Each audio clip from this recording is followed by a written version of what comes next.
A década de 70 foi testemunha de uma mudança monumental na indústria de transporte. O sistema de rodovias interestaduais se expandiu por todos os Estados Unidos, enquanto a economia passou por um crescimento vertiginoso. Esse cenário impulsionou a demanda por caminhões de carga maiores e mais robustos, capazes de percorrer distâncias mais longas com eficiência. No entanto, entre a proliferação de caminhões lendários de marcas conhecidas, houve vários modelos que, apesar de suas inovações e capacidades, nunca receberam o reconhecimento que mereciam. Hoje, te convidamos a descobrir esses campeões esquecidos das rodovias. Foram vários os modelos que, apesar das suas inovações e capacidades, nunca receberam o reconhecimento que mereciam. Hoje te convidamos a descobrir esses campeões esquecidos das rodovias. Fica com a gente até o final, porque o último desses caminhões vai te surpreender. Freightliner branco WFT 86. Confira, C4T. Começamos com um dos caminhões mais icônicos da sua época, embora muitas vezes tenha sido deixado de lado. O Freightliner branco WFT 86. C4T. Lançado em 1975, esse modelo foi uma revolução para os operadores independentes, oferecendo características únicas que o faziam se destacar entre os concorrentes. Uma das inovações mais notáveis do White Freightliner WFT 86 Confira C4T foi seu eixo dianteiro recuado, que não só melhorava a distribuição do peso, mas também ajudava a cumprir com as rigorosas regulamentações de peso por eixo impostas pelos estados. Esse detalhe foi crucial para aqueles que precisavam maximizar a capacidade de carga sem comprometer o cumprimento da lei. O motor NTC 350, com 350 cavalos de potência, dava a esse caminhão uma excelente capacidade de carga e desempenho. Mas o que realmente tornava o White Freightliner WFT 86 Confira C4T único era sua cabine de alumínio, que combinava leveza com durabilidade. Esse design não só permitiu que os gerentes de frotas reduzissem o peso total do veículo, mas também melhorou a eficiência em termos de combustível. Dentro da cabine, os motoristas desfrutavam de um ambiente surpreendentemente confortável para a época. A redução de ruídos e vibrações, junto com um design de piso plano, melhorava a mobilidade, o que era ideal para as longas horas de viagem. Embora o White Freightliner WFT 86 C4T não tenha alcançado a fama de outros modelos de marcas, como Peterbilt ou Kenworth, aqueles que o dirigiram afirmaram que esse caminhão era uma verdadeira joia em termos de durabilidade e conforto. Transtar Internacional II. O International Transtar II foi mais uma das grandes promessas dos anos 70 que passou despercebida na época. Lançado em 1974, esse caminhão foi a resposta da International Harvester à crescente necessidade de veículos mais aerodinâmicos e eficientes em 1974. Consumo de combustível, especialmente crucial durante a crise do petróleo no meio da década. O que tornava o Transtar Zundo tão especial era seu design aerodinâmico, com um capô inclinado e uma frente arredondada, que não só dava um aspecto futurista, mas também melhorava a eficiência do combustível, um fator que muitos motoristas e operadores valorizavam enormemente. Debaixo do capô, o Transtar Zuz oferecia diversas opções de motor, desde o confiável Cummins NTC 350 até o Detroit Diesel 8V71, mas sua verdadeira joia era o motor Caterpillar 346 turboalimentado, que produzia até 425 cavalos de potência, um número impressionante para um caminhão da sua época. O interior do Transtar 2 foi projetado pensando no conforto do motorista, com um painel envolvente que colocava todos os controles ao alcance das mãos. Os assentos ergonômicos, combinados com uma suspensão pneumática, proporcionavam uma condução muito mais confortável, especialmente em viagens longas. Apesar de suas múltiplas inovações, o Transtar II não conseguiu a popularidade de outros caminhões da concorrência e sua produção foi encerrada em 1981. No entanto, sua influência perdura, já que muitas de suas características aerodinâmicas foram adotadas por outros caminhões nos anos posteriores. Brockway 361. O Brockway 361 é um verdadeiro clássico entre os caminhões dos anos 70, mas poucos se lembram dele hoje em dia. Lançado em 1970, esse modelo era um exemplo de robustez e confiabilidade, e apesar de não ter o apoio de grandes fabricantes como Peterbilt ou Kenworth, rapidamente ganhou o status de caminhão de culto. Com seu para-brisa dividido, o Brockway 361 não passava despercebido. Sua durabilidade e capacidade de lidar com cargas pesadas o tornavam especial. Equipado com um motor NTC 400, enfrentava subidas íngremes. A transmissão manual Spicer 6052 era apreciada pelos motoristas. Equipado com um motor NTC 400, esse caminhão podia encarar as subidas mais íngremes, sem esforço. Além disso, sua transmissão manual Spicer 6052, de 13 velocidades, era muito apreciada pelos motoristas. Quem gostava de ter um controle excepcional sobre o caminhão, especialmente em condições difíceis? O Brockway 361 é amado por restauradores e entusiastas. Ele simboliza resistência e confiabilidade. Continua sendo um caminhão muito querido por restauradores e entusiastas de caminhões clássicos. Para muitos, o Brockway 361 representava a essência da resistência e da confiabilidade, duas características que nunca saem de moda. Chevrolet Titan 90. O Chevrolet Titan 90 é um daqueles caminhões que muitos esqueceram, mas que merece um lugar de destaque na história do transporte pesado dos anos 70. Introduzido em 1970, o Titan 90 foi a tentativa da Chevrolet de entrar no mercado de caminhões pesados. Um setor dominado por gigantes como Peterbilt e Kenworth. Com um design robusto, o Titan 90 foi feito para trabalhar nas condições mais exigentes, como na indústria madeireira ou em campos de petróleo. Seu motor, Detroit, diesel 12V71N, um diesel de 2 tempos com 475 cavalos de potência. Isso lhe dava uma potência impressionante para a sua época. Junto com uma transmissão automática, Allison, esse caminhão podia encarar qualquer desafio na estrada. Mas o que realmente se destacava no Titan 90 era sua cabine. Embora o conforto nos caminhões pesados da época não fosse a norma, a Chevrolet se destacou com um piso plano amplo e um isolamento melhorado, o que minimizava ruídos e vibrações, criando um ambiente mais confortável para o motorista. Uma característica única do Titan 90 era seu assento giratório. Um design inovador que permitia que o motorista girasse o assento 90 graus, facilitando a entrada e saída do caminhão.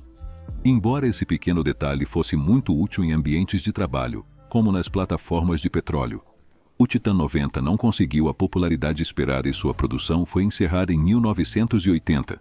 Mack Cruisliner na década de 70, quando as estradas dos Estados Unidos se enchiam de caminhões imponentes. A Mack não ficou para trás. Em 1973, lançou o Mack Cruisliner, um caminhão que foi a porta de entrada da marca no mundo dos caminhões de longa distância. Embora a Mack fosse conhecida por seus veículos robustos, projetados para trabalhos pesados e locais, o Cruisliner era voltado para aqueles que passavam longos dias cruzando o país.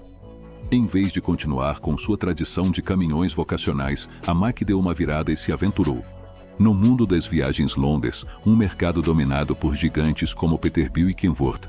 O que tornava o Cruisliner tão especial era seu design pensado para o conforto do motorista.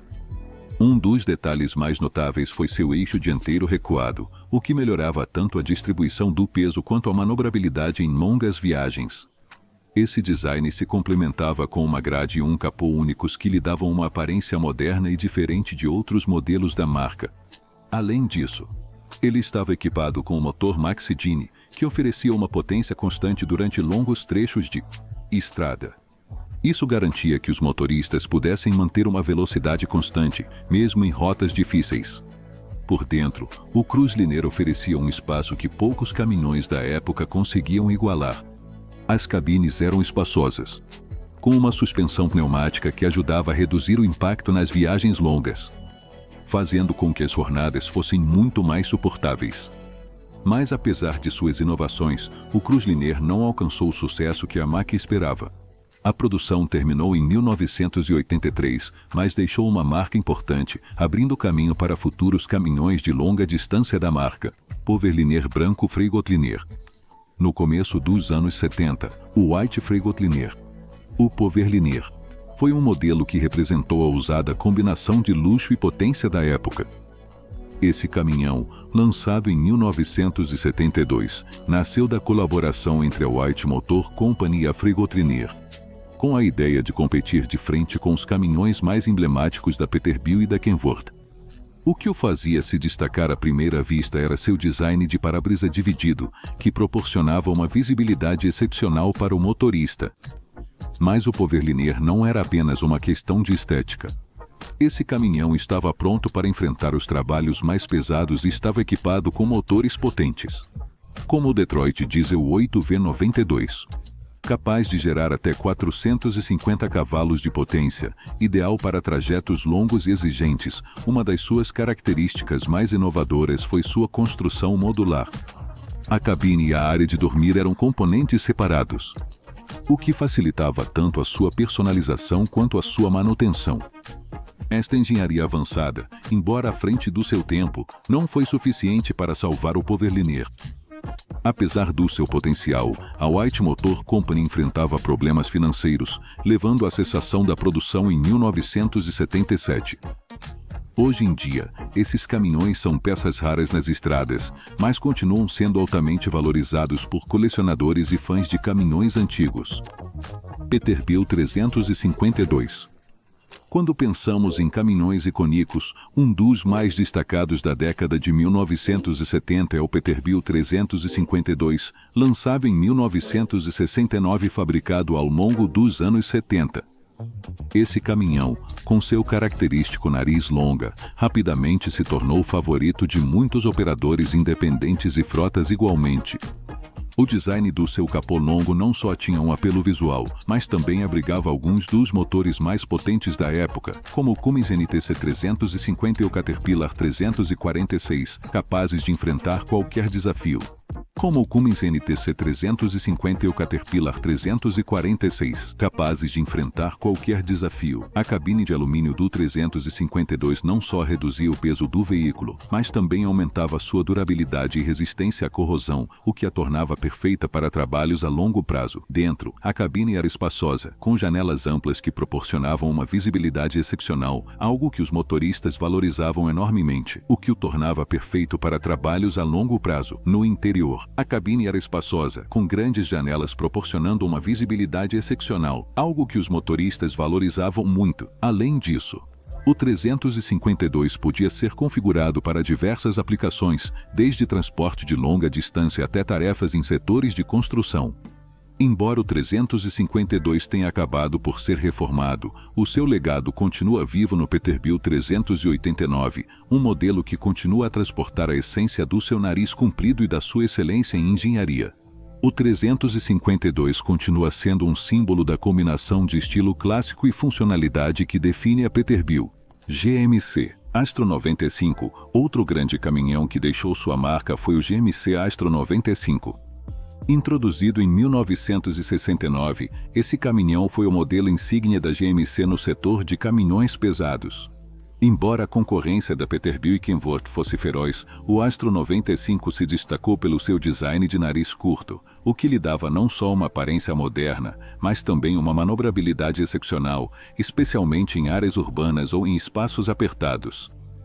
Equipado com motores Detroit Diesel, como o 861, 161 e 12V71 e o 12V71, o Astro 95 não era apenas potente, mas também surpreendentemente eficiente em termos de combustível.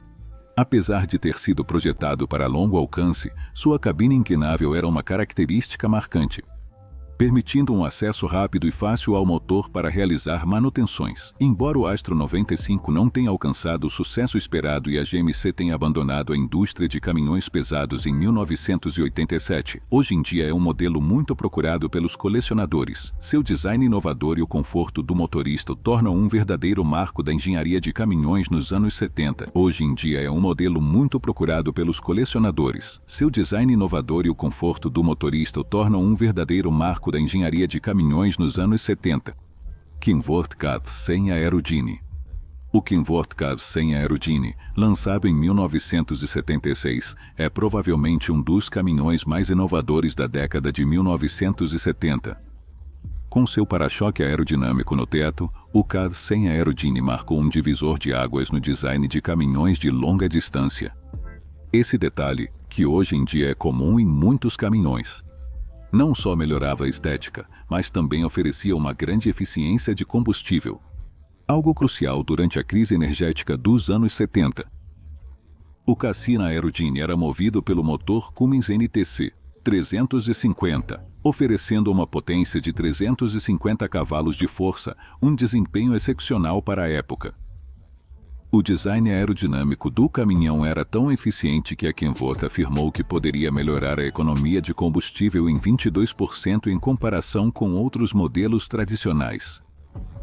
Apesar de ser um modelo revolucionário, o CAD 100 Aerodyne acabou ficando um pouco esquecido com o passar dos anos. No entanto, sua influência ainda é evidente nos designs contemporâneos de caminhões. Semi. E seu legado como pioneiro na aerodinâmica continua sendo parte da história da Kenworth. E aí está. Os caminhões esquecidos dos anos 70 que, embora não tenham recebido todo o reconhecimento que mereciam em sua época, ainda são lembrados com carinho pelos amantes de caminhões clássicos. Você tem algum desses modelos na sua lista ou já trabalhou com eles alguma vez? Deixe seu comentário e compartilhe sua experiência. E não esqueça de se inscrever para continuar explorando mais sobre esses gigantes das estradas.